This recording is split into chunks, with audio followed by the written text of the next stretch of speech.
Hey, Glenn Camp with Gamer Headquarters. I'm here at PAX East 2017 with Aymar from this is a brand manager for Assassin's Creed.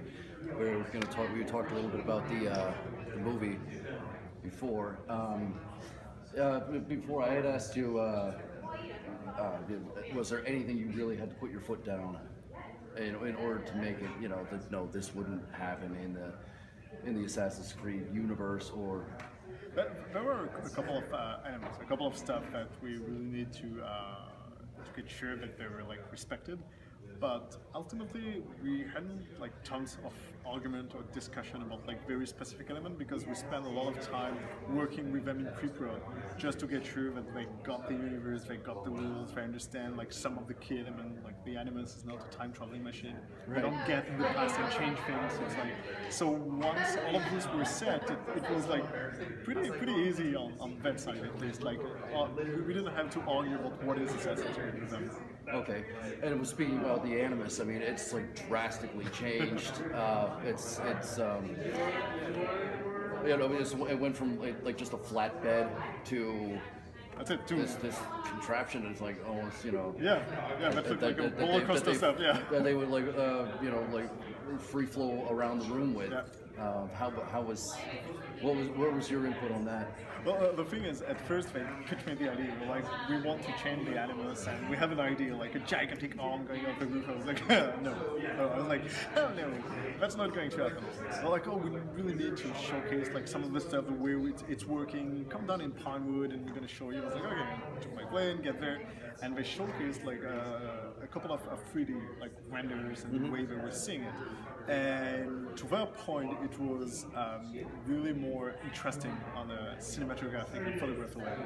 Instead of filming a guy laying on a chair, you could do crazy transition with character in action and then getting in the past and the present as you see it in the movie. I was like, it's true that it's super interesting. And then we started to think about the rationale, why they would use that. And we realized that when we started to work on the VR concept, VR headset and stuff, in the first Assassin's Creed game, the game was released in 2007, but we started to work on 2004 in the game. So what we were thinking of VR in the future were people laying down with a headset and playing with a controller. And no, you've been at PAX, you've seen it, you know how VR works. Everyone is standing up using this hand Wii-type controllers. Right. And it's way more physical than it used to be. And therefore, even in Assassin's Creed, we look a bit outdated, because it's not really how VR works.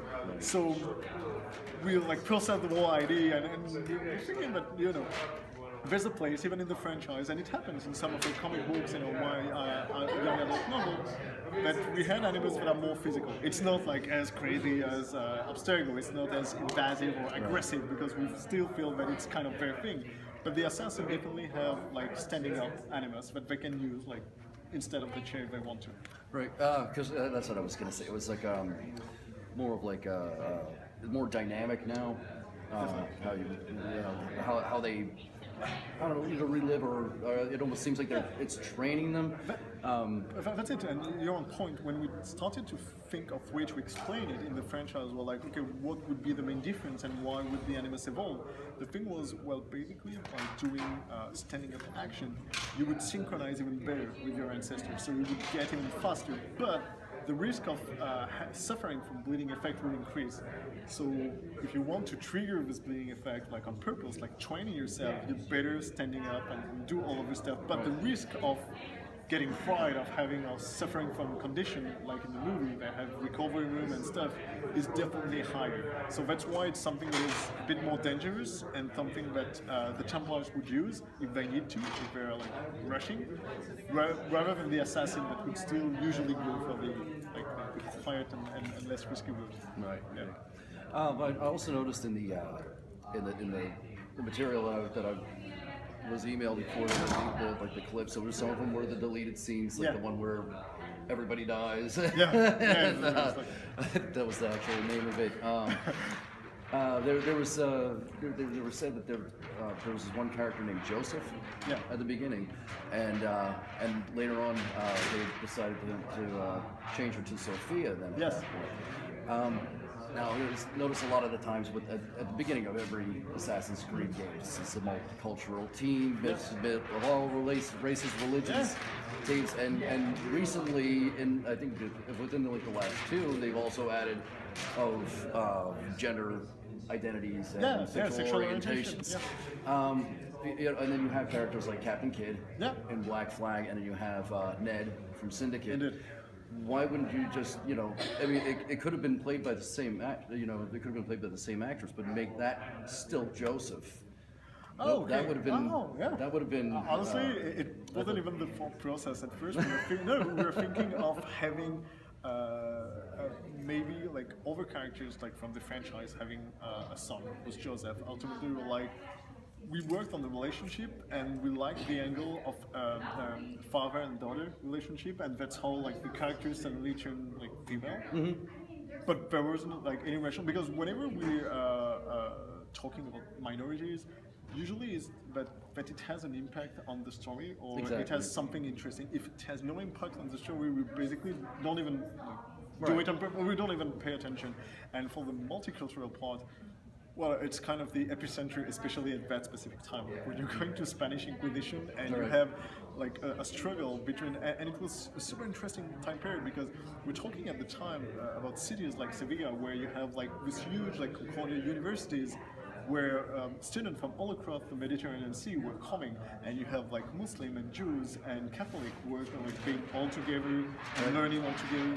And suddenly there was kind of a flip within the Catholic Church and the Inquisition that raised up, that declared, it was the end of it. And that's kind of exactly at that right moment that we are entering with the Assassin's Creed movie, and that's why like we have Aguilar and Mario having Moorish roots rather than being like the traditional like Christian roots that you can find in most of the movie when you look at the time period.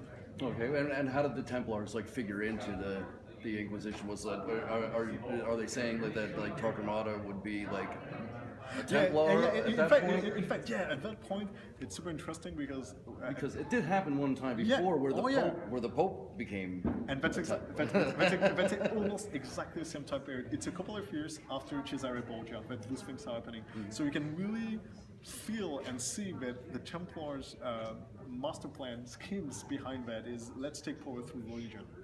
And Cesare Borgia was one way, and having the lead Inquisition was the exact same kind of like idea. Kind of like exactly. Planted the seed at that Oh point. yeah, we were like, okay, let's play religion, and then later on in the franchise, they flipped with the economy. It was more explained in Syndicate, the end of Unity and the beginning of Syndicate. It's like, okay, let's have people through economy rather than religion. Okay. Yeah. Well, so I guess pretty much wrap this up. That's cool. We hit a lot of topics there. It was great talking with you. Yeah, it was a pleasure talking with you. And we said Assassin's Creed. It comes out exactly 11 days. on the 21st, I believe. Yeah, that's it. On March 21st, 2017. You pick it up.